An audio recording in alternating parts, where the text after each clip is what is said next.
awareness. And that's the key for you as well, is whatever behavior you need to change to take you in a different direction, you've got to get an awareness about it, and you do that by writing it down.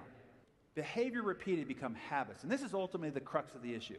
Because you ultimately want to create success habits to become unconscious that you do without thinking about them. Because right now, the habits that you have are taking you in the wrong direction. So we got to rebuild some new habits. So habits are the third line of code within the operating system. What happens is behavior repeated develops a neurosignature, or it's called a brain groove. That's the reason why you can drive without having to think about it. You can go to the refrigerator, pull out food, stick it in your face, and not even be conscious of it because of these repeated habit patterns.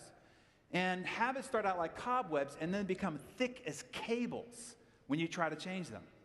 And it will take about 300 repetitions to ultimately undo a neurosignature and build a new neurosignature in for the habit that you want. And willpower will not work. The reason why we have the largest diet industry in the history of humanity, and we've never been more fat in the history of humanity simultaneously, is because they all rely on willpower, and willpower will not work. What you focus on not doing actually pushes you to do it even further, which is why people gain more weight back than when they started. What you need is why power, and this is actually a great setup for our next speaker. Why power? Why power is like this. Imagine I took a 300-foot steel beam and I laid it across the front floor here, and I said, if you walk on top of it from one end to the other, at the other end I'll give you 20 bucks. How many people would do it? Yeah, it's an easy 20 bucks.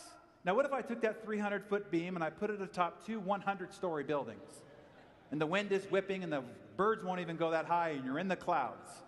How many people, if I said, you walk on one end to the other, I'll give you 20 bucks, would do it? Now, what if on the other building is your child, and the building is on fire, and right before your eyes, if you don't go across that beam, they will perish and die right before your eyes? How many people will go across that beam now? I did have one person in the audience say, I have 2 children. Which child? Just doesn't seem right, does it? What I want you to notice is the first time I asked you, no way, no how. The danger, the risk is too great. Oh, there's no way I would do that. The second time, you shot your hand up, and I didn't even offer you 20 bucks. The only thing that was different was the reason why to do it. When your reason why is urgent enough, important enough, imperative enough, you will perform almost anyhow. The risks, the dangers go away. And that's what it requires for you to be successful in your life, for you to dominate your marketplace, for you to grow your business. What is your deep, burning, urgent, important reason why to do that? It can't be to just beat the competitor or to make more money. It has to be some personal, important, urgent reason. And when you find it, you are completely and utterly unstoppable. What are your reasons why? That's what I help you discover inside what Vinny told you is the second book was Living Your Best Year Ever. So once you figure out, and inside there, we'll show you how to uproot your bad habits and install the success habits that you need. So the question that I pose for you is, what are the bad habits that are sabotaging your success right now? It's important that you get an identifier of what are those bad habits that are taking you in the wrong direction. And then, most importantly, after you uproot those, what new success habits do you have to plant that takes you in the direction you want to go? Because once you can uproot and install, you are on your way. When you can set your unconscious pattern towards the direction you want to go. So there's 5 ways to uproot your bad habits and 7 ways to install the success habits, and you can find that inside the compound effect. So what's the last line of code in the operating system? What ultimately is going to complete this entire picture? Really, all it is time. Your ability to stay consistent, to stay committed over a long period of time. It's the 8th wonder of the world for compound interest. It's the 8th wonder of the world for compound choices. Allow it to compound. Now, I want to give you one last success principle, and the reason is that when I was in real estate, I came in this business when I had no business to be in the business. I was 20 years old. Who would list their house, their most important valued possession with me? And I came in and did really well, and I did it because this one principle. I went to a seminar like this, lecture in front of the room. I got a chance to take him out to lunch, and I sat him at lunch, and I said, okay, man, what do I got to do? Just tell me, what do I got to do to be successful here in real estate? And he said, okay, you're serious? I'm like, yeah, I'll do anything. He said, go fail. I'm like, what? He says, yeah, go fail big and go fail fast and go fail a lot. And by the looks on your face, it was the same look that I had on mine. I didn't get it. I said, dude, I thought the whole idea of success was avoiding failure. He says, no, it's exactly the opposite. And then he gave me this quote from Thomas Watson, the president of IBM, who said, the key to success is massive failure. Now, don't just hear that as some motivational quip. Like, really let that marinate on your brain. The key to success is massive failure.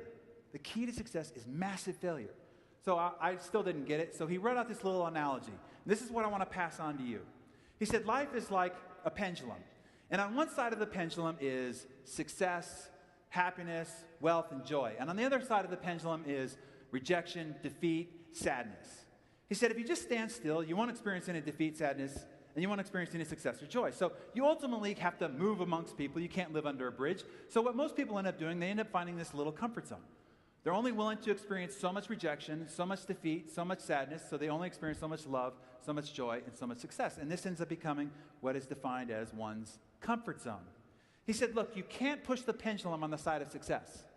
The only side you can control is the side of defeat, rejection, sadness, and pain. So your job, if you want to get the swing on the side of success, is to push it on the side of pain, rejection, sadness, and failure. Go fail really fast, a lot, as big as possible. So I took him at face value. Okay. So in real estate, there's a few places you can go get a lot of rejection, sadness, defeat really quick. Expired listings are one of them, right? House comes up on the multiple listing service, 6 o'clock in the morning, 30 agents descend upon that same house. By the 10th, 12th, 14th call, these people are ticked off. Lots of pain, rejection, and sadness to be had there. I would do that starting at 6 o'clock in the morning. When I was done with those, then I would go to the place that people loathe the most. As a realtor, it's like you shudder at the thought. For sale by owners. Lots of pain and rejection to be had there. Then I'd park my car at the end of a street, and I would just go door to door. White shirt, tie. People love that. Roaming around the neighborhood, right? Knock, knock, knock. Do you plan on buying or selling a house in the next 6 months? Slam. Kids throwing rocks at me from across the street. Dogs chasing me down the street. Rain. I'd take a little notepad. I'd put 50 check boxes on it. And every time I got rejected, I would put a little check mark on. So every time I got rejected. How do you think I felt? Great, I'm one more checkbox being done. This sucks, right? And then I would go home, and 5 to 9 was money time. That's when I would cold call. Why? Because people are home having dinner. That's when you can catch them. Lots of pain and rejection to be had there. In 90 days, 20 years of age, no business being in this real estate business, I swung the pendulum high and wide on the sign of pain, rejection, defeat, and sadness. In an office of 44 agents, all veteran agents, in 90 days, I was outselling the entire office combined. More listings and more escrows in the entire office combined. The pendulum, as he promised, swung in equilibrium. The end of the first year, more than the number 2 and 3 agent combined. The end of the next year, number 1 in the city, then number 1 in the county. All because of this principle, this strategy here. And now, even to this day, this creates a new comfort zone. When I get to the end of the month, if I don't have some rejection, some pain, some sadness, some defeat, I'm mad at myself. Why? Because I want more success. The success I have today, I want more. So what's the key? Thomas Watson gave it to us. The key to success is massive failure. So if I don't experience some failure, I haven't pushed that pendulum so that it will swing wider on the side of success. So here's the key that I want to give you here. Learn to love failure. I mean, don't just accept it. Don't just make it part of the process. I'm saying pursue it with reckless abandon. Turn fear into fun. Don't celebrate the escrows or the listings that you get. Keep track of and celebrate the rejections that you get. Have a little competition with your team. Who can go get more rejections faster? Who can get 100 no's faster? And the one that does wins. And then have a little booby prize that whoever has the most ugly, horrible, heart-wrenching rejection or defeat, the biggest, epic, worst tale wins a big prize. Carry them around your shoulder and celebrate it. When you turn the only thing that is stopping you is fear.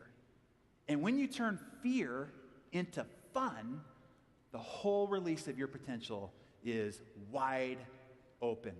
So I encourage you to do that. When I asked Michael Jordan the key to his success, we were in a box at the Mavericks game. He said something like this and ended up becoming a commercial. And let me show it to you real quick.